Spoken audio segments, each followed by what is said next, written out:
Hola, ¿qué tal hermanos? ¿Cómo están? Dios los bendiga y bienvenidos a este su canal Reacciones con la Biblia. Estoy haciendo una lista de reproducción donde estoy hablando del tema de la sola escritura. Al final les voy a dejar ahí la lista para que el que quiera, pues tenga todos los videos y si quiere los puede ir viendo uno por uno, etcétera. En el video pasado vimos a un grupo de protestantes, de personas que defienden la sola escritura.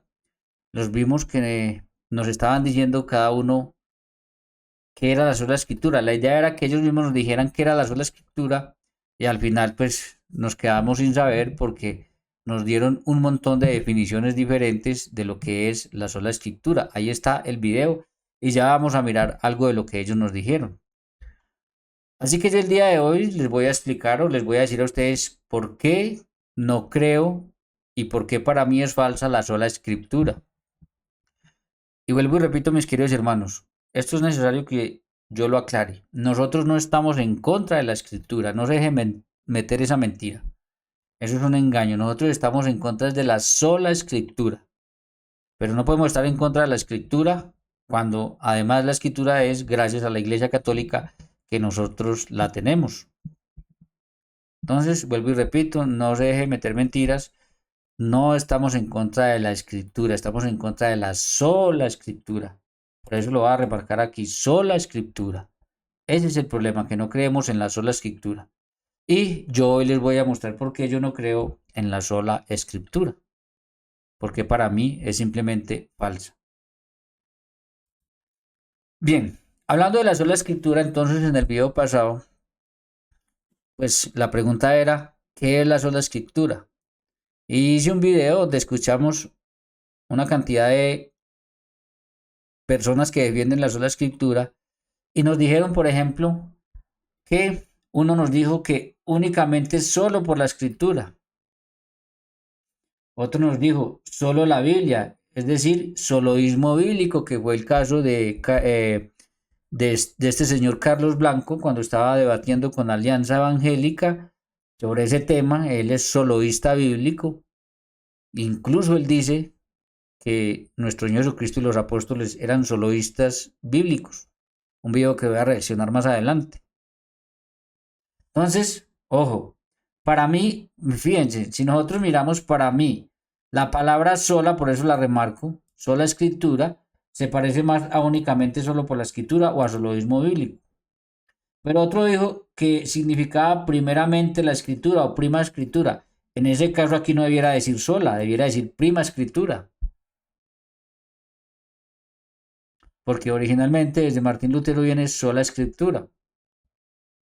Y se parecería más, si uno mira la palabra, al soloísmo bíblico, a únicamente solo por la escritura. Pero cuando ya alguien dice primeramente o prima escritura, entonces ¿por qué no cambia la palabra por la prima escritura? Otro nos dijo que era la última autoridad de fe y moral. Entonces tampoco sería sola, sino la última. Otro nos dijo que era la única regla de fe y conducta. Entonces, lo mismo, podríamos ir haciendo la misma regla. Otro nos dijo que era la única regla infalible. Otro nos dijo que era la juez final.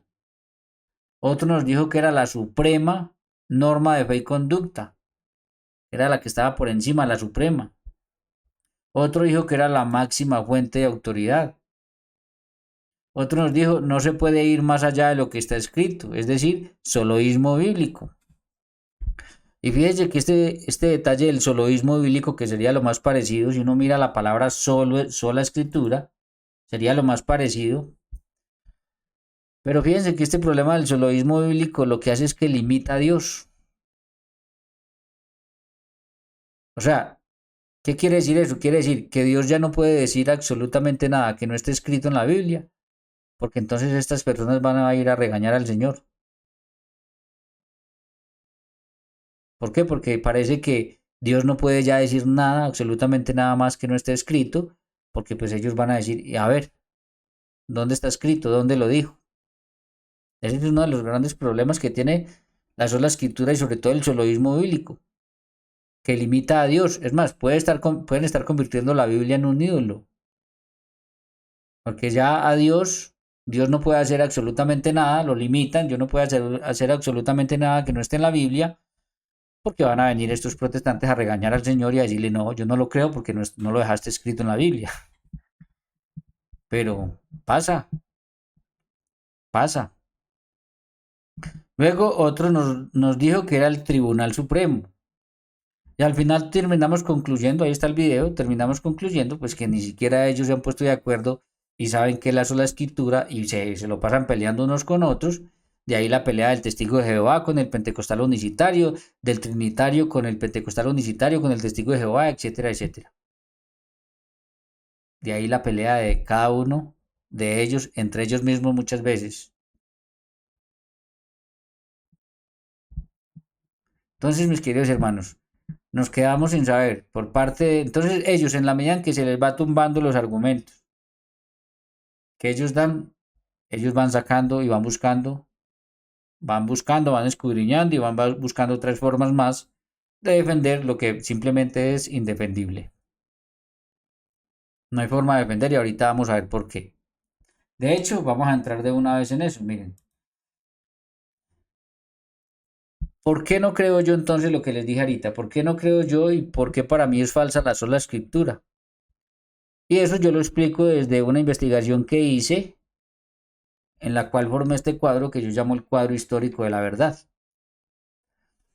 Es un cuadro histórico que tiene una línea de tiempo entre el año 1 y el año 100, que es el tiempo en el que se nos dice que pues, sucedió no solamente todo el acontecimiento de Jesús, su ministerio, sino que se escribieron los libros que tenemos como canónicos del Nuevo Testamento. Por eso esa línea de tiempo. Esto que tengo acá ahorita ya les explico qué es. Esa línea de tiempo empieza con el año 1. El año 1 dice aquí, nace Jesús y no existe el Nuevo Testamento. Yo espero que entiendan que yo aquí no podía poner demasiado texto porque entonces se llenaba esto y no se veía nada. Entonces por eso yo hablo, nace Jesús, no hablo, nace nuestro Señor Jesucristo, porque pues obviamente por poner eso. Pero creo que ustedes me entienden. Ahora vuelvo y repito, año 1, nace nuestro Señor Jesucristo y no existe el Nuevo Testamento. ¿Por qué hago énfasis en esto? Porque precisamente el Nuevo Testamento nos habla de la encarnación, del nacimiento, del ministerio de nuestro Señor Jesucristo y después eso se va a ir poniendo por escrito, o sea que por pura lógica no existe absolutamente nada del Nuevo Testamento, ni un solo escrito, porque es una historia que apenas se va a empezar a suceder y luego se va a empezar a poner por escrito. ¿Y por qué recalco esto?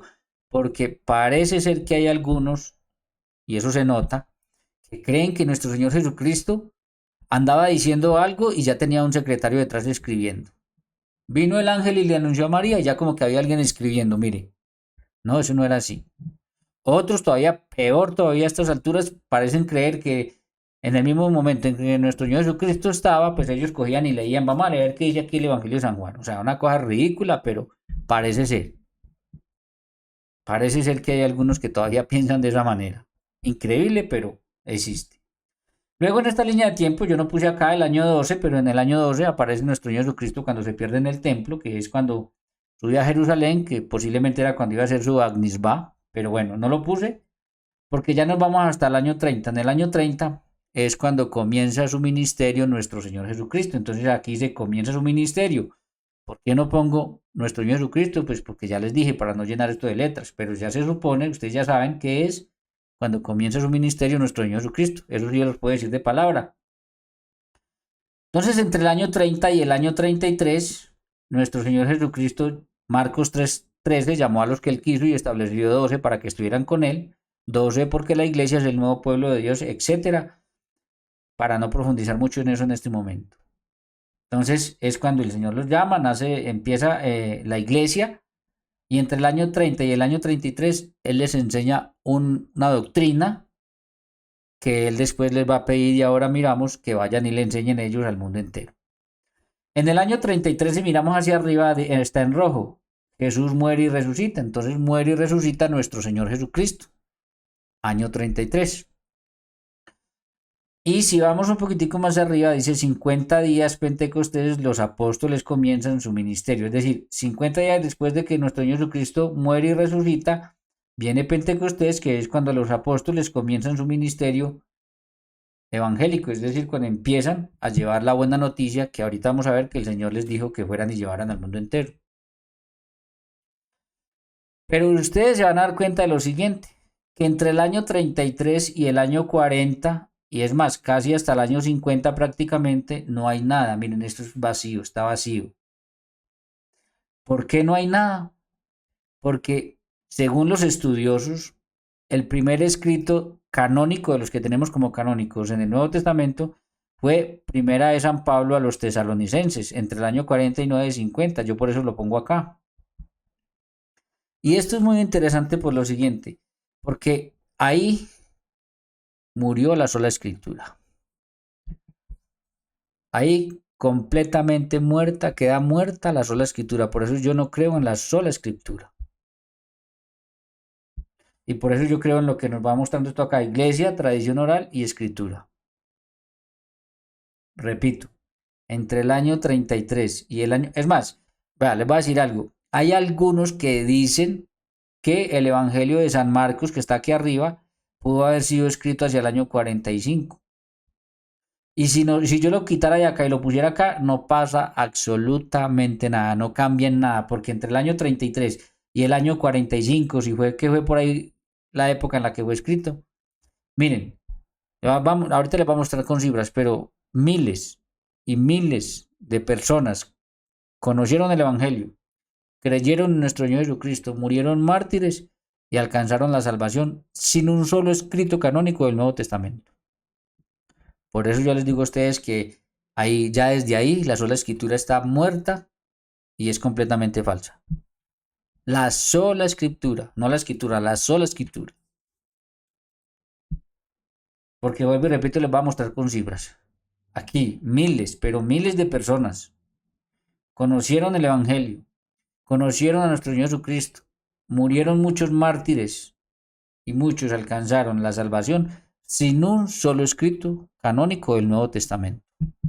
Entonces, ¿cómo lo conocieron? Ah, por la tradición oral, porque los apóstoles les enseñaron oralmente lo que nuestro Señor Jesucristo les había enseñado a ellos, que ya lo vamos a ver. Ahora,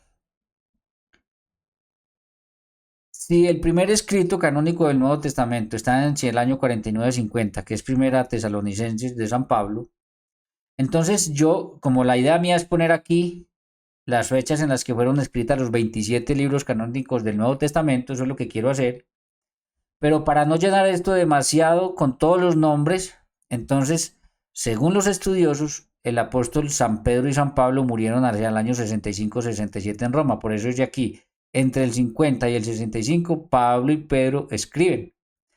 Si el primer escrito está entre el año 49 y 50 y ellos mueren hacia el año 65-67 en Roma, pues por pura lógica las 14 cartas de San Pablo y las 2 de San Pedro tienen que estar entre el 50 y el 67. 65-67. ¿Por qué? Porque ellos no podían escribir después de muertos. Entonces los escritos tienen que estar ahí. Y yo me ahorro de llenar esto aquí de nombres y que se entienda menos. Por eso lo pongo así. Aquí está. Ahora, entre el año 50 y 60 también está la Carta Católica de Santiago. Luego yo aquí pongo hacia el año 62 más o menos, pero ahora lo pongo adelantico del 60, segunda de Timoteo 3:16, que ahora les voy a decir por qué lo pongo ahí, o se lo voy a adelantar de una vez, ahorita tal vez lo profundicemos, porque cuando usted le dice a los sola escritura que les dé un texto bíblico, de dónde dice la Biblia que únicamente la Biblia o que solo la Biblia o dónde justifican la sola escritura, ellos le dan segunda de Timoteo 3:16, que dice toda la escritura es inspirada por Dios y útil para esto, aquello. ¿Cuál es el problema? Que eso fue en el año 62. Y si nosotros miramos, apenas hacia el año 60 se estaba escribiendo el Evangelio de San Marcos, faltaban a lo mejor algunos escritos del mismo San Pablo, faltaban también a lo mejor los escritos de San Pedro, no se había escrito el Evangelio de San Mateo, no se había escrito la Carta Católica de Judas, no se había escrito ni Lucas ni Hechos de los Apóstoles, y no se habían escrito lo que escribió el apóstol San Juan. Entonces, cuando dice aquí toda la escritura, no se podía estar refiriendo a la escritura como la tenemos nosotros el día de hoy, porque no se podía estar refiriendo a lo que no estaba escrito. Si no estaba ni escrito, es que ese es otro detalle muy interesante. Cuando entre el año 30 y 33, cuando leemos los evangelios, y entre el año 33 y 45, 50 más o menos, se habla de las escrituras, no se puede estar hablando del Nuevo Testamento, se habla de las escrituras del Antiguo Testamento, que eran las únicas que existían para ese momento. De hecho, los judíos estaban divididos en cuántos, en cuáles de esos libros eran inspirados o cuántos, etcétera. Pero eso yo lo enseño en un curso de Biblia que estoy haciendo en mi canal Mario Ancísar, ahí enseño todas esas cosas, para no centrarme mucho en eso. Pero cuando nuestro Señor Jesucristo mencionaba las escrituras, y después los apóstoles mencionan las escrituras, solo se pueden estar refiriendo al Antiguo Testamento, no se pueden estar refiriendo al Nuevo, porque no está escrito todavía, no existe. Por eso pongo aquí 2 de Timoteo 3:16. Y con este cuadro voy a estar tumbando todos los textos bíblicos en las redacciones que vienen de aquí en adelante, que den los sola escritura para defender la sola escritura.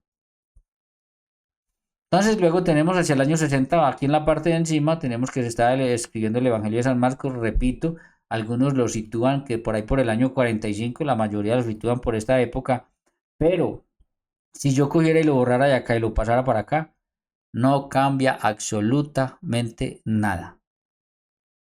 Porque segunda de Timoteo 3:16, cuando dice toda la escritura, era imposible que estuviera hablando del Evangelio de San Juan, cuando el Evangelio de San Juan no había sido escrito. Fíjense, hasta el año 90, absolutamente nadie conocía un evangelio llamado el Evangelio de San Juan.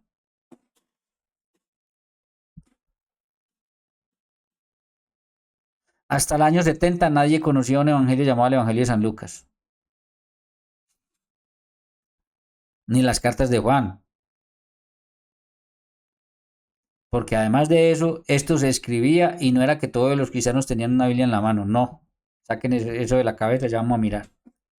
Entonces, hacia el año 70 entonces más o menos se está escribiendo el Evangelio de San Mateo. Hacia el año 70-80 la Carta Católica de Judas. Hacia los años 80-90 el Evangelio de San Lucas y Hechos de los Apóstoles. Y hacia el año 90-100 está el Evangelio de San Juan, en las cartas y el Apocalipsis, los escritos de San Juan.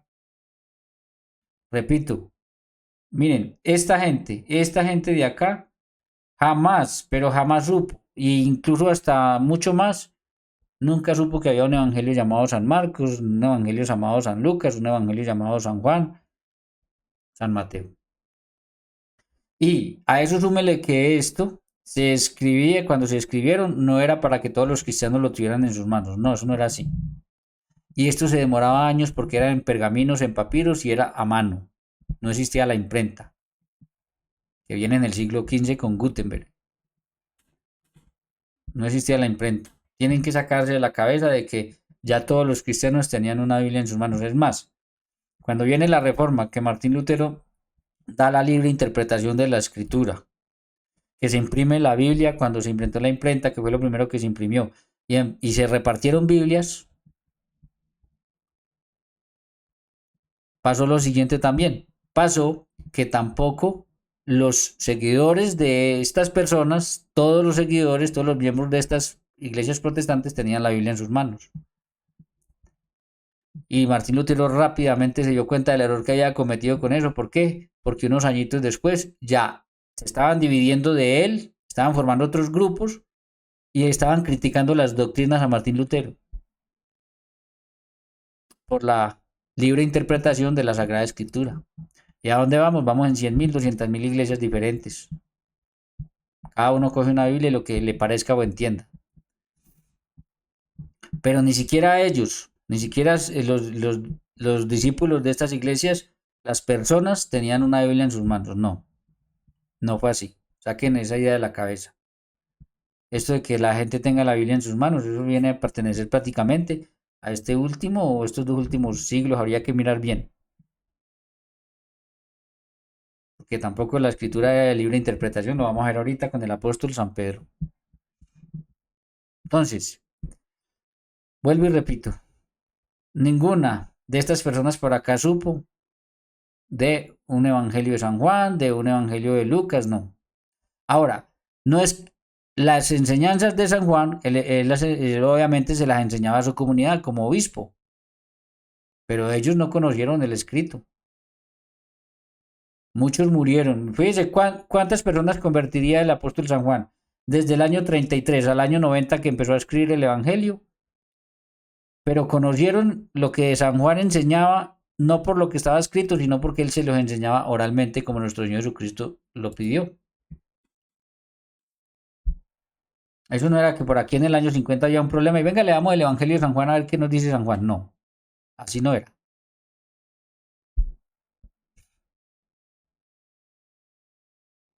Eso es importante que lo tengamos en cuenta para que nos saquemos de la mente esas ideas falsas que nos meten estas personas en la cabeza. Así no era.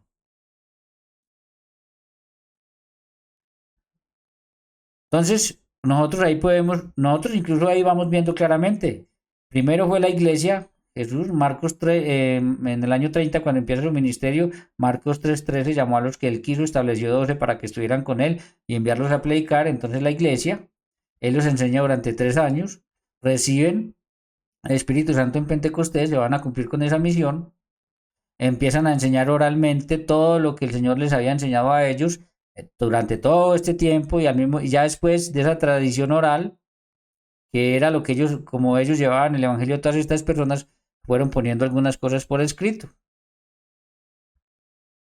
Y ahí fue naciendo la escritura. Por eso, iglesia, tradición oral y escritura es la forma correcta. Porque nosotros estamos de acuerdo con la escritura, pero con la interpretación correcta, la de la iglesia que fundó Jesús. Entonces, todo esto, mis queridos hermanos, tienen que sacarse un montón de ideas de la cabeza. ¿Por qué? Porque vuelvo y repito, no era que se escribiera un evangelio y ya todo el mundo lo tenía. San Pablo, oiga, mire, es que fíjese qué tan interesante. El apóstol San Pablo, que conoció a nuestro Señor Jesucristo, habría que mirar en qué fecha lo conoció, pero pudo haber sido temprano, poquito tiempo después de Pentecostés y eso. Pero él primero fundó las comunidades y después, para resolver problemas, para lo que fuera, les escribió. Él, por ejemplo, cuando fue a Tesalónica y fundó la comunidad de Tesalónica, pues ¿para qué les iba a escribir una carta si estaba con ellos y les enseñaba oralmente lo que les tenía que enseñar?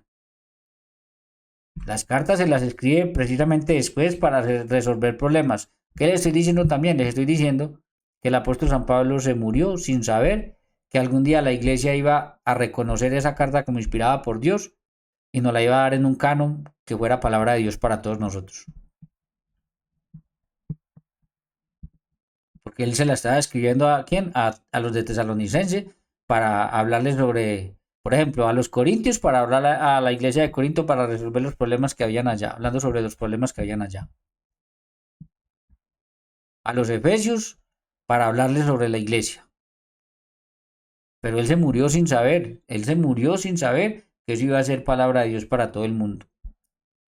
Y cada comunidad tenía pues el escrito porque era para ellos. Ahora la iglesia después dice, la reconoce, porque la iglesia lo que hace es reconocer y nos dice a nosotros, esto es palabra de Dios para todos, porque nosotros podemos estar pasando las mismas problemáticas que tuvieron estas comunidades y a partir de cómo les dijo que el apóstol que se resolvieran los problemas nos sirven a nosotros también. Pero él fundó las comunidades y al tiempo les envió los escritos. Y repito, ¿por qué lo sé? Porque él para qué les iba a escribir si estaba con ellos ahí. Ahí les enseñaba de boca lo que les tenía que enseñar, o los corregía de boca, si les tenía que corregir. Pero llegamos al año 100 y tampoco es que aunque estuvieran escritos, que además, ojo a esto, ya estaban escritos, los que hoy en día tenemos como canónicos porque los reconoció la iglesia. Pero en medio de estos escritos habían un montón de escritos llamados apócrifos, que eran escritos de herejes, de personas que querían meter herejías y querían confundir y los firmaban como si fuera un apóstol para engañar a las personas. Entonces no solamente estaban estos que ahora tenemos como canónicos, estaban una cantidad de libros, evangelios, hechos de los apóstoles, Apocalipsis, que eran firmados como si fuera un apóstol, pero no, eran los herejes para engañar. Entonces, otra cosa más que hay que sumarle a esto, que aunque está terminado, no todas las comunidades lo tenían, no. Ellos eran muy sigilosos con esto. Y junto con esos otro montón de escritos apócrifos falsos. ¿Por qué tengo aquí esto? Roma 382. Porque en Roma 382 es cuando se reúne el Papa San Damaso I con los obispos, traen los escritos, tanto los que tiene cada comunidad en diferentes lugares, empiezan a revisarlos y van reconociendo como inspirados. Al último reconocieron 27, los demás los declararon apócrifos. Y estos 27 del Nuevo los unieron con la Septuaginta, la traducción griega del Antiguo Testamento, y formaron la Biblia que tenemos el día de hoy. Ahora, como esto no era como hoy en día, que saquen también esa idea de la cabeza, que hoy en día nosotros, pues todo por internet nos llega a los 5 segundos, a cualquier parte del mundo. En ese tiempo no había ni aviones, ni buses, ni motos, no, ni WhatsApp, ni nada de esas cosas. Entonces no era tan fácil tener la información al tiempo. Piensen que ahora con la elección del Papa, todo el mundo pegado al televisor y al instante nos dimos cuenta. Para esta época, fíjense, se elegía un Papa. Los obispos tenían que informarle a los otros obispos quién había sido elegido Papa. Y era a pie que tenían que ir a sus diferentes lugares, o en bestia, no sé, a otros países, a otros continentes, y ya estaban en otros continentes. Llegaban allá, le informaban a los obispos quién había sido elegido Papa, y el obispo pues tenía que, también en la medida que podía, irle informando a sus sacerdotes quién había sido el Papa, y imagínense cuánto se demoraba eso para llegar a las personas. Por eso también encontramos en la historia un montón de escritos que parecieran contradecir alguna enseñanza oficial, pero es que eso no llegaba por internet mismo. Y ese es precisamente lo maravilloso y el trabajo de la iglesia, que se define algo en un concilio, se definía, y olvídense, no todos los cristianos inmediatamente sabían cuál era la definición, no. ¿Cuánto se demoraba eso para llegar a los últimos que llegaba la información, que era a los cristianos? Pasando por los obispos, entonces luego los sacerdotes, y luego los presbíteros, sacerdotes, para después llegar al pueblo. Años, eso no era como hoy en día. Entonces, si uno se pone a mirar todo esto con mentalidad del siglo XXI, no entiende absolutamente nada. Así era. Por eso esas aparentes contradicciones que hay entre que, ay, pero tal pensaba diferente a lo que dijeron en el concilio, o a lo que dijo el papa tal, o el obispo tal. No, hay que mirar eso, vea, con lupa. Porque lo dijo después, lo dijo cuando ya tenía la información, lo dijo cuando ya sabía lo que el concilio había definido. ¿Cuándo lo dijo? Eso también hay que mirarlo. Ahora, como no era así de fácil, no era tan fácil no solamente reunirse, no es como el Papa que hoy en día convoca a los 5 minutos, pueden ya saber todos los obispos ir a Roma, no. Entonces era muy complicado, pues entonces después en Hipona 393 se ratifica, en Cartago 397 se ratifica, y en Trento 1545 se dogmatiza, porque Martín Lutero, cuando inició la reforma, dio la libre no solamente dio la libre interpretación de la Biblia, no solamente salió con el tema de la sola escritura, no,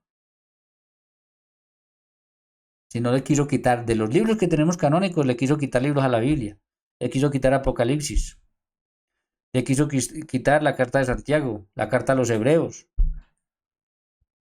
Ahí está en la historia, ni siquiera los que son seguidores de Martín Lutero lo niegan, ellos lo reconocen. Entonces ya la iglesia lo dogmatiza y son 73, nada que hacer, ni más ni menos. Pero esto tiene un proceso para llegar allá. Y aún así, vuelvo y repito, aún así, al año 1545 o al año 1520, cuando empieza lo de Martín Lutero y se imprimen Biblias y empiezan a repartir Biblias, a algunas personas, no todo el mundo las tenía. Aún así, las personas no tenían una Biblia en su mano. Tengo entendido que cuando se inventó la imprenta, eran supremamente costosas. Y como eran supremamente costosas, entonces una persona tenía que decidir si tener una Biblia o tener una vivienda, un techo y alimentar a su familia. Y a eso súmele otro problema, la gente no sabía leer ni escribir, ni siquiera los nobles, es decir, los ricos, sabían leer y escribir. Por eso los reyes tenían un escriba, alguien que ponía por escrito sus historias, sus cosas, les leía. Detrás de esto hay una historia muy amplia, que si la vemos con la mentalidad de hoy, donde todo lo tenemos a la mano, nos perdemos, completamente perdidos y ahí es donde malentendemos todo. Entonces hay un montón, hay muchísimas cosas más que podríamos decir de esto. Pero vamos a mirar un poquitico más lo que yo les decía ahorita. Siguiendo con este cuadro histórico de la verdad, vamos a mirar. ¿Cuál fue el deseo de nuestro Señor Jesucristo? Él no mandó a escribir a nadie. Partamos desde ahí. Nuestro Señor Jesucristo no envió a escribir a nadie, no mandó a escribir a nadie. De hecho, ¿qué fue lo que hizo? Marcos 16:15 y les dijo, ir por todo el mundo y predicar el evangelio a toda criatura. O sea, lo que él les enseñó entre el año 30 y el año 33, él quiso que ellos fueran y se lo predicaran, se lo enseñaran a toda criatura. Y en Mateo 28:18 en adelante dice, Jesús se acercó y les habló diciendo, toda potestad me es dada en el cielo y en la tierra. Por tanto, id y hacer discípulos a todas las naciones, bautizando en el nombre del Padre, el Hijo y el Espíritu Santo, y enseñándoles que guarden las cosas que yo les he mandado. Ese fue el mandato de nuestro Señor Jesucristo. Por eso es que entre el año 33 y el año 50 no hay absolutamente nada. Y estas miles de personas que conocieron al Señor, que conocieron el Evangelio, que se convirtieron a Cristo, que murieron mártires por Él y que fueron salvos, lo hicieron sin un solo escrito canónico del Nuevo Testamento. Entonces, ¿cómo conocieron todo eso? Por la tradición oral, que es lo que yo pongo acá, la tradición oral. Iglesia, tradición oral.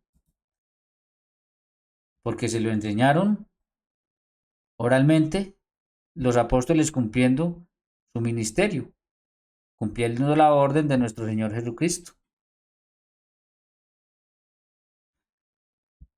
Luego nuestro Señor Jesucristo también hace lo siguiente, cuando envió a los 72, miren lo que hace, él les dice, Lucas 10:16, el que a vosotros oye, a mí oye, y el que a vosotros desecha, a mí desecha, y el que me desecha, a mí desecha, el que me envió. Entonces, el Señor se la jugó del todo. Dijo, el que a ustedes oye, a mí oye, el que a usted recibe, a mí recibe. Por eso fue que toda esta gente recibió al Señor, oyó al Señor, pero lo oyó por medio de ¿qué? De quienes iban hablando del Señor, de quienes Él envió. ¿Recuerdan cuando Pablo iba persiguiendo al Señor? Saulo, Saulo, ¿por qué me persigues? ¿A quién iba persiguiendo? A los cristianos. ¿Y por qué dijo por qué me persigues? Porque el que los oye a ellos, el que los persigue a ellos, y ahorita también vamos a ver que la iglesia es el cuerpo de Cristo, quien persigue el cuerpo, persigue la cabeza a Cristo. Pero todavía hay más. En Juan 14:23 dice, respondió Jesús y les dijo, el que me ama, mi palabra guardará. Pregunto, ¿palabra escrita? No. Él no mandó a escribir a nadie. ¿Cuál palabra? El que a vosotros oye, a mí oye. Y mi Padre le amará y vendremos a él y haremos morada con él. Es tan así que mire lo que yo pongo así. De 12 solo escribieron 2. Solo 2 escribieron. Si era tan importante para Jesús que ellos escribieran, si era tan importante, y si ese hubiera sido el deseo de nuestro Señor Jesucristo, de los 12, porque si bien es cierto, uno fue Judas el traidor, pero lo reemplazaron por Matías, pues de los 12 hubieran siquiera 10 evangelios.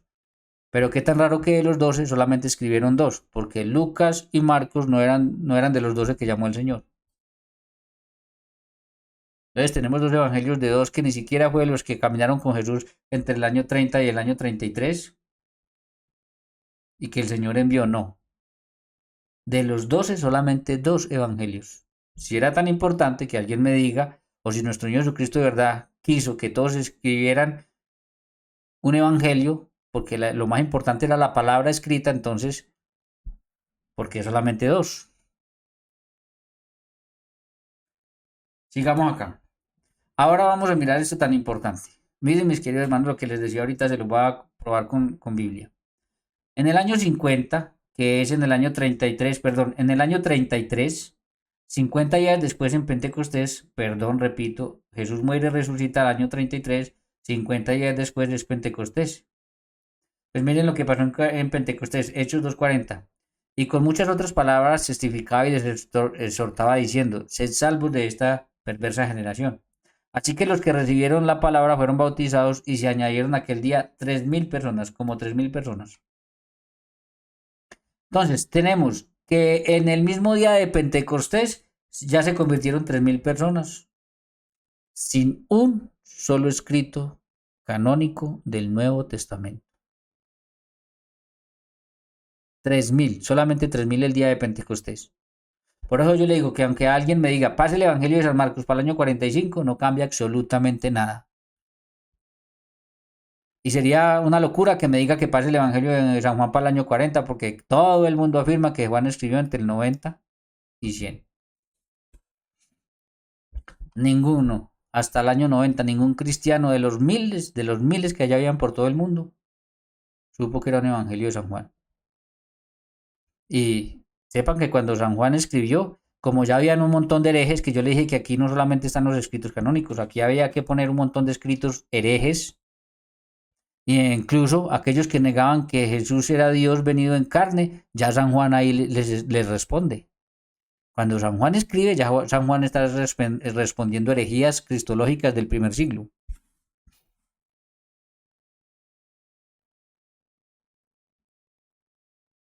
Entonces vemos que en el mismo día de Pentecostés 3.000 personas. Dice, y perseveraron en la doctrina de los apóstoles. ¿Por qué perseveraron en la doctrina de los apóstoles? Porque ya les mostré. Eso fue el mandato de nuestro Señor Jesucristo. Vayan y enseñen lo que yo les he mandado. Porque ya les mostré, el que a vosotros oye, a mí oye. El que me ama mi palabra guardará. Por eso perseveraban en la doctrina de los apóstoles. Hechos 4:1. Y hablando de ellos el pueblo, vinieron sobre ellos los sacerdotes con el jefe de la guardia del templo y los saduceos, resentidos de que enseñasen al pueblo y anunciasen en Jesús la resurrección de entre los muertos. Y les echaron mano y los pusieron en la cárcel hasta el día siguiente, porque era ya tarde. Pero muchos de los que habían oído la palabra, de los que habían ¿qué? Oído, creyeron. Y el número de varones era 5.000, solamente varones 5.000. Entonces tenemos que un tiempito después, cortico, después de los 50 días de Pentecostés, que fue en Hechos 2:40, ya en Hechos 4 teníamos 5.000 más. Si sumamos 5.000 solo hombres y 3.000 de acá, ya van 8.000. Y si tenemos en cuenta de que yo tengo por ahí un estudio de a dónde fueron cada uno de los apóstoles a llevar el Evangelio, que fueron por diferentes lugares, Etiopía, África, en fin, todos esos lugares. Pablo ya había hecho un recorrido larguísimo. Si tenemos en cuenta eso, por eso les digo yo que muere la sola escritura, porque fueron miles, miles o millones de personas que conocieron el Evangelio, conocieron a nuestro Señor Jesucristo, murieron mártires por nuestro Señor Jesucristo muchos y fueron salvos sin un solo escrito canónico del Nuevo Testamento. Sin un solo escrito canónico del Nuevo Testamento.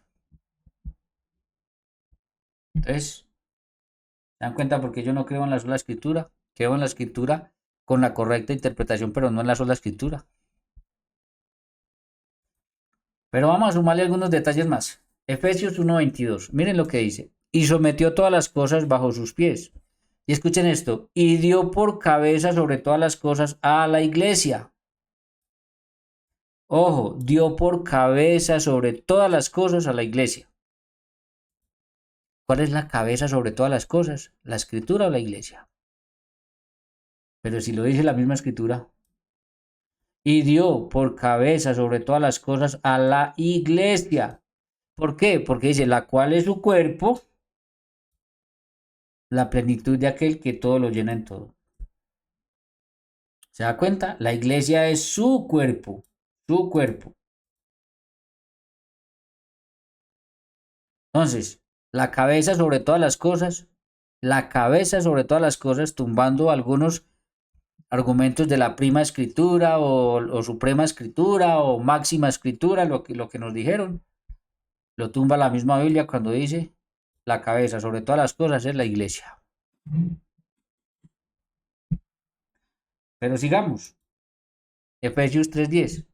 Escuchen esto. Para que la multiforme sabiduría de Dios, o sea, las muchas formas de la sabiduría de Dios, escuchen esto que también derrumba. Miren, para que la multiforme sabiduría de Dios sea ahora dada a conocer por medio de la iglesia. Manos, es que no hay forma de defender la sola escritura. Es más falsa que una moneda de cuero. Ojo, las muchas formas de la sabiduría de Dios, el Señor quiere que sean dadas a conocer por medio de la iglesia. Si todo esto lo unimos en el recorrido que venimos viendo, Marcos 16:15, vayan y prediquen el Evangelio, Mateo 28, vayan, hagan que sean mis discípulos y enséñenles a guardar lo que yo les he mandado. Quien a ustedes escucha, a mí escucha, quien a ustedes rechaza, a mí rechaza. Si unimos esto con todo eso, hermanos, tiene todo el sentido de la vida, miren. Las muchas formas de la sabiduría de Dios, fíjense que ahí no dice, para que las muchas formas de la sabiduría de Dios sean dadas a conocer por medio de la escritura. Que además, si miramos Efesios, en el cuadro histórico de la verdad, si fue escrita entre el año 50 y 65, porque ellos murieron hacia el año 67, cuando dijo esto, si hubiera dicho, pero no lo dice, ojo, que las muchas formas de la sabiduría de Dios fueran dadas a conocer por medio de la Biblia o de la escritura, pues de qué escritura si viene todo lo que no había escrito. Así de fácil es tumbar esos argumentos. ¿De qué escritura si viene que no había nada escrito? Lo que faltaba, digo yo. Entonces no dice acá, sean dadas a conocer por medio de la escritura, sino sean dadas a conocer por medio de la iglesia. Unan todo y ustedes se dan cuenta que es irrefutable iglesia, tradición oral y escritura.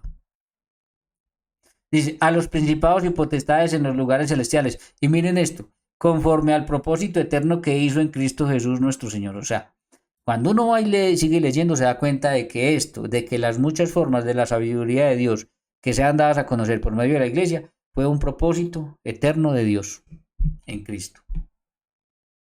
Por eso es que es impresionante cómo todo esto da. Por eso Jesús dijo, el que me ama mi palabra guardará y mi Padre le amará y vendremos a él y haremos morada en él. Y dice, y mi Padre le amará. Aquí dice, conforme al propósito eterno que hizo, ¿quién está hablando? Dios. Si leen todos se van a dar cuenta en Cristo Jesús nuestro Señor. Esto de que todo se ha dado, las muchas formas de la sabiduría de Dios sean dadas a conocer por medio de la iglesia, fue un propósito eterno de Dios. Todo concuerda perfectamente. Sigamos, vamos a mirar por algunas más porque esto es larguísimo, los argumentos que hay son larguísimos. Efesios 3:20. Y aquel que es poderoso para hacer todas las cosas mucho más abundantemente de lo que pedimos o entendemos, según el poder que actúa en nosotros, a él sea la gloria en la iglesia. ¿De quién es aquel que es todopoderoso? ¿Quién es? Dios. Ahora, para hacer todas las cosas mucho más abundante de lo que pedimos o entendemos, sea según el poder que actúa en nosotros, a él sea la gloria en la iglesia. ¿A dónde se le da la gloria? A Dios, en la iglesia. Es en la iglesia que se le da la gloria a Dios, en Cristo Jesús, por todas las edades, por los siglos de los siglos, de los siglos, de los siglos, de los siglos, de los siglos. Amén.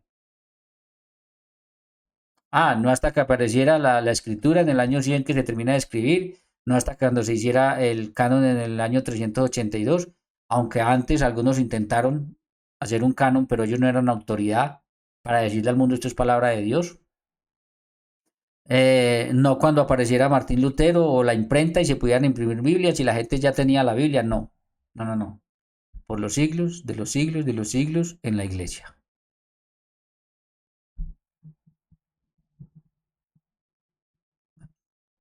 Es que definitivamente. Ahora vamos a mirar lo siguiente. Efesios 53. Porque el marido es cabeza de la mujer, así como Cristo es cabeza de la iglesia. Sigue hablando de la iglesia, una sola iglesia. La cual es su cuerpo y él es su salvador. Fíjese que el Señor salva, pero en su iglesia. El Señor salva, pero en su iglesia. Y eso lo va a decir también Hechos ahorita, Hechos de los Apóstoles. El Señor añadía cada día a la iglesia a los que habían de ser salvos. O sea que la iglesia sí es sacramento de salvación. Porque lo dice claramente. La cual es su cuerpo y él es su salvador. Pero si nos vamos, ya ustedes lean todo esto que habla del esposo, la mujer, en fin. Pero si nos vamos y miramos aquí este último versículo 31, por esto el hombre dejará a su padre y a su madre y se unirá a la mujer, a su mujer. Los dos serán una sola carne. Los dos uno solo. Los dos uno solo. Pero ojo, ¿por qué? Grande es este misterio. Él dice, es un misterio que dos sean uno. Pero miren lo que dice. Mas yo lo digo con respecto de Cristo y de la iglesia.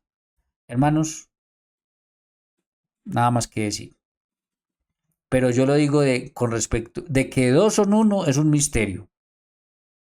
De que ya dos sean uno, unidos en matrimonio. Y él dice, pero yo lo digo en cuanto a Cristo y la iglesia. Cristo y la iglesia son uno. Y si lo miramos para no devolvernos con todo lo que hemos venido mirando, concuerda perfectamente. Cristo y la iglesia son uno. No dice Cristo y la escritura son uno, sino Cristo y la iglesia son uno. Por eso la escritura sí, pero con la interpretación correcta de la iglesia fundada por Jesús. De ahí la importancia de la iglesia fundada por Jesús. Y de ahí el que los protestantes se quieran robar el nombre de católicos y quieran decir que ellos son los que vienen desde Jesús. Porque ellos ya se dieron cuenta de esto.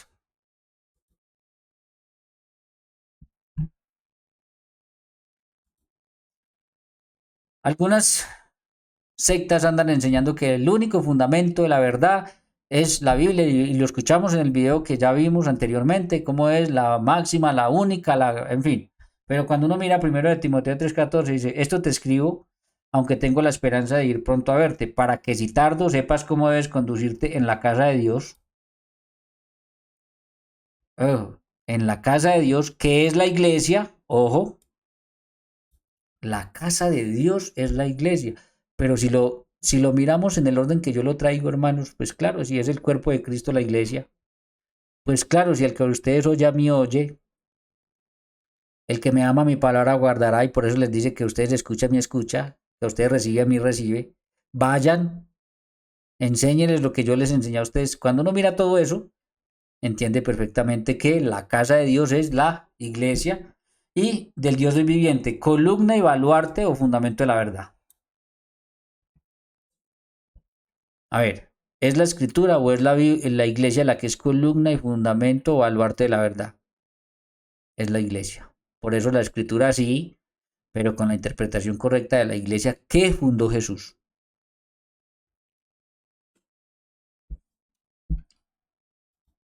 Ahora miren qué tan interesante, para seguir reafirmando todo lo que este cuadro nos muestra. 2 Tesalonicenses 2:15. Así que hermanos, estad firmes y retener la doctrina, miren la doctrina, aquí está la doctrina que habéis aprendido, sea por palabra o por carta. Entonces vemos, tal y como yo les mostré a usted al principio. Iglesia, tradición oral y escritura, por palabra o por carta. Aquí creo que me perdí. Aquí está. ¿Por qué? Porque dentro de la iglesia empieza a enseñar oralmente el evangelio y luego se va poniendo por escrito. Y por eso en Hechos capítulo 15, que es bien interesante, lean ustedes, cuando Pablo tiene un problema, Pablo que era un experto en Biblia, un experto en Biblia, en el Antiguo Testamento, sobre todo lo que existía en ese momento, tuvo un problema con los judaizantes, él sabiendo que el libro del Génesis decía que había que circuncidarse, y sabiendo que ahí mismo dice que el que no está circuncidado debe ser considerado como un ateo, como un pagano, cuando se planteó este problema él no supo qué hacer y no respondió con Biblia, porque al estar en un nuevo pacto tenía que saber era qué enseñanza dio Jesús frente a eso. ¿Qué hizo? Subió a Jerusalén a dialogar el tema con los apóstoles. Y ellos toman una decisión, porque parece que nuestro Señor Jesucristo a ellos tampoco les habló del tema. Ellos analizan, toman una decisión, precisamente para eso es la asistencia del Espíritu Santo a la iglesia. Toman una decisión y ¿qué hacen? Pues mandan una carta con lo que ellos definieron y mandan unas personas para que confirmen lo que dice la carta. Leanlo ustedes, miren. 15, leanlos todo el capítulo 15, pero si ustedes leen, por ejemplo, el versículo 25, nos ha parecido bien, habiendo llegado a un acuerdo de elegir varones y enviarlos a vosotros con nuestros amados Bernabé y Pablo, Y aquí están los nombres, Judas y Silas, los cuales también de palabra os harán saber lo mismo, y al final dice, así pues los que fueron enviados descendieron a Antioquía, reuniendo la congregación, entregaron la carta. Entonces a nosotros vemos que sí, que se empezaron a mandar cartas, que son lo que hoy en día son las cartas papales, las bulas, las cartas papales, pero enviaban unas personas que confirmaban como iglesia, como personas, lo que ellos habían dicho, lo que decía la carta. Entonces por eso, escritura sí, pero con la interpretación de la iglesia que fundó Jesús. Es que elementos para esto, hermanos, hay la cantidad que ustedes no se imaginan. A eso súmele que segunda de Pedro 1:20 dice y 21 dice, entendiendo primero esto, que ninguna profecía de la escritura es de interpretación privada. Que haciendo caso omiso a eso fue que Martín Lutero cometió uno de los graves errores que dividió el cuerpo de Cristo en 1000 pedazos, 100.000, 200.000 iglesias diferentes. Una cosa muy extraña porque si Cristo es la cabeza, entonces el Señor es un monstruo, es un cuerpo con un montón de cabezas, un monstruo completo. Ninguna de la profecía de la escritura es de interpretación privada, porque ninguna profecía fue traída por voluntad humana, sino que los santos hombres de Dios hablaron siendo inspirados por el Espíritu Santo. Entonces, es la interpretación, como ya lo vimos, de la iglesia fundada por Jesús que tiene la asistencia del Espíritu Santo. Cuando miramos eso con Hechos de los Apóstoles capítulo 15, todo cuadra perfectamente. Nos ha parecido bien al Espíritu Santo y a nosotros no imponerlos ninguna carga más que estas. Ahí están Hechos 15, 29, etc.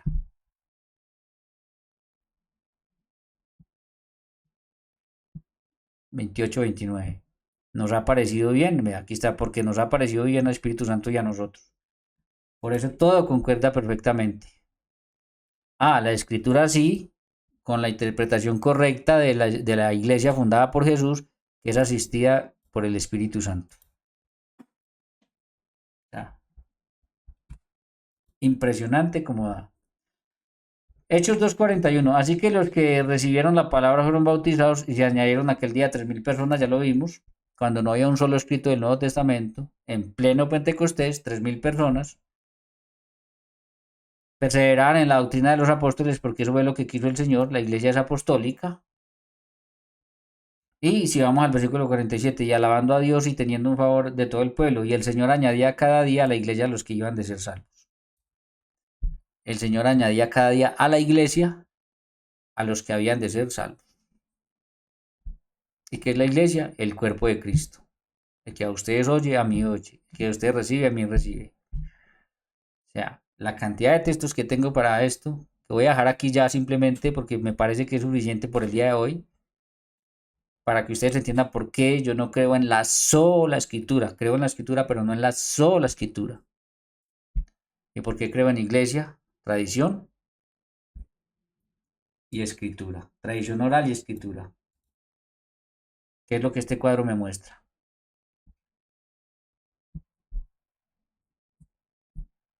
Y la cantidad de textos que hay para eso.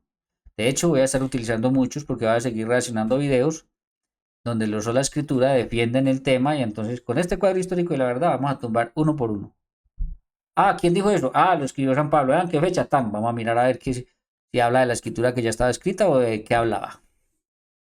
Y a eso sumémosle que vamos a hacerle un análisis al texto a ver entonces a dónde iba y a qué quería o qué era lo que estaba diciendo, a qué se refería.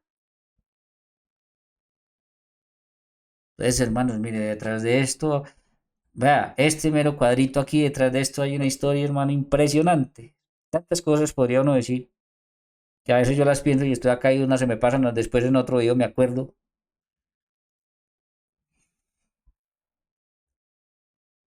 Por eso lo llamo el cuadro histórico de la verdad. Esta es la verdad. Esta es la verdad. En el año 60 nadie sabía que existía un evangelio de San Juan. En el año 70 tampoco. En el año 50 nadie sabía siquiera que existía primera a Tesalonicenses, solamente los de Tesalónica.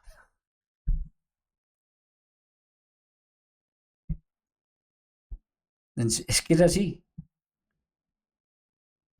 Cuando San Pablo dice en 2 Timoteo 3:16, toda la escritura es inspirada por Dios. Amén, decimos a eso. Pero cuando vamos a mirar, no está escrito el Evangelio de San Lucas, no está escrito el Evangelio de San Mateo, a lo mejor algunas cartas del mismo San Pablo, ni Apocalipsis, ni cartas de Juan, nada, ni el Evangelio de San Juan. Entonces no podía estar hablando de lo que no estaba escrito. Y a eso, cuando dice aquí toda escritura, pues la iglesia no se había reunido a coger tanto los libros, todos los libros, y a reconocer cuáles eran inspirados. O sea que podría estar refiriéndose aquí, pues, podría estar refiriéndose a algunos libros que de pronto para algunos podrían ser canónicos y después la iglesia dijo que no. Porque yo no sé si ustedes saben, pero dentro de esos evangelios que hoy en día se llaman apócrifos, hay algunos evangelios que no tienen herejías. Pero como no se pudo comprobar que hubieran sido escritos por esas personas, la iglesia los dejó, no los metió. Entonces aquí cuando uno dice 2 Timoteo 3:16, toda la escritura, posiblemente para algunos obispos de la época, el Evangelio de María, que no tiene herejías, que era un devocional, pudiera estar. ¿Se dan cuenta del gran problema?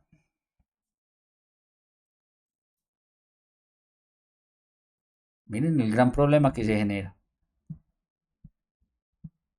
Entonces, creo que lo voy a dejar ahí, pero cada que haga otra vez y reaccione y mire este cuadro, seguramente vamos a decir un montón de cosas que tienen que ver con esto. Y seguramente vamos a ver más textos porque tengo una cantidad de textos impresionante y una cantidad de textos para seguir demostrando todo lo que he venido demostrando. Simplemente que es falsa la sola escritura. Y estén pendientes porque vamos a reaccionar un montón de personas defendiendo con textos bíblicos y con un montón de cosas lo indefendible. No hay forma de defenderlo. Ni como únicamente la escritura, ni como soloísmo bíblico, ni como tal principio epistemológico, ni como nada de esas cosas. Bueno, sigan conectados aquí con este canal y ustedes se van a ir dando cuenta. Entonces, mis queridos hermanos, ya les mostré. Vuelvo y repito, aquí al final voy a dejar la lista de reproducción donde estoy hablando de este tema. En cada video van a encontrar algunos elementos que les van a servir y van a ir ajustando los que ya tienen para que descubran cuál es la verdad.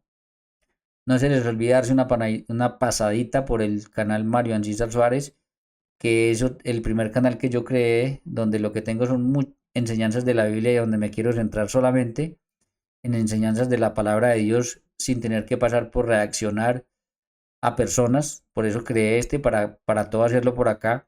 En ese canal hay unas reacciones que poco a poco va a ir bajando, porque ese lo quiero dejar con solo enseñanzas que en 100 o 200 años, si el Internet todavía nos acepta, porque el demonio seguramente va a estar moviendo todo para que no nos bajen todo lo cristiano de Internet, pero si todavía está, esas son enseñanzas que le van a servir a gente de 100, 200 años. Además de eso, me gusta escribir todo lo que hago, o sea que casi todo esto lo tengo escrito. Si algún día nos bajan del Internet, pues yo lo voy a tener escrito. Quizás mis hijos o quién sabe quién, pues tenga ese material para que las futuras generaciones pues conozcan todas estas verdades.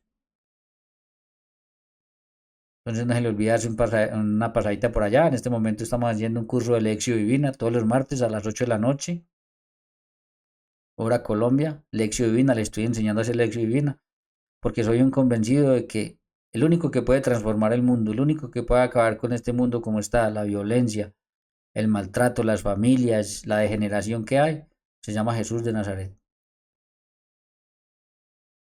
No hay otra solución, nadie más puede, solo Jesús de Nazaret. En la medida en que pongamos otra vez a Jesús de Nazaret en el centro de la familia, en el centro de la escuela, en el centro del colegio, de la universidad, de la política, veremos un mundo diferente. De resto, no. Y como es tan difícil lograr eso, porque antes lo vienen sacando de todo eso, pues empecemos por nosotros, por cada uno de nosotros, por nuestro corazón. Empecemos por nuestras familias y vamos llenando al menos a los que están cercanos de Jesús y así vamos avanzando. Nos corresponde esta época y lo de esta época ya las otras les correspondía a otros, pero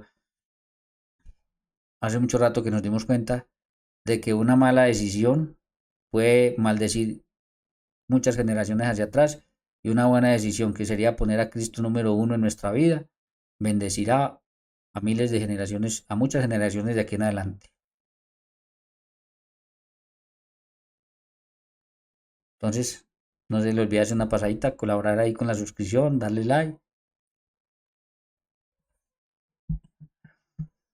Y si llegaron hasta el final, pues suscríbanse, colaboren suscribiéndose, dándole like, hagan sus comentarios. Pero sobre todo lo que siempre les he dicho, compartan con familiares, amigos y conocidos para que tengan esta visión de las cosas y no se dejen engañar tan fácilmente. A muchas personas de pronto les evitamos caer en herejías y en apostasía y de pronto y les ayudamos a que empiecen a buscar la verdad y a que Jesús forme parte de ser el número uno en su vida. Y nosotros compartimos estas cosas para que ellos las conozcan. Y si seguimos insistiendo en el Evangelio, en predicar a Jesús para que pongan a Jesús como número uno en sus vidas. Y que no más, hermanos, sin más por el día de hoy, diciéndoles que detrás de esto hay una cantidad de información impresionante, impresionante. Son demasiados los argumentos que vamos a ir viendo poco a poco. Los dejo por el día de hoy. Que Dios los bendiga. Un abrazo. Y bueno, no más. Nos seguimos viendo, seguimos trabajando el tema. Recuerden que va a ser una lista de reproducción. Seguramente larga, pero bueno, con muy buena información para todos y cada uno de nosotros. Que Dios los bendiga, hermanos, y hasta la próxima.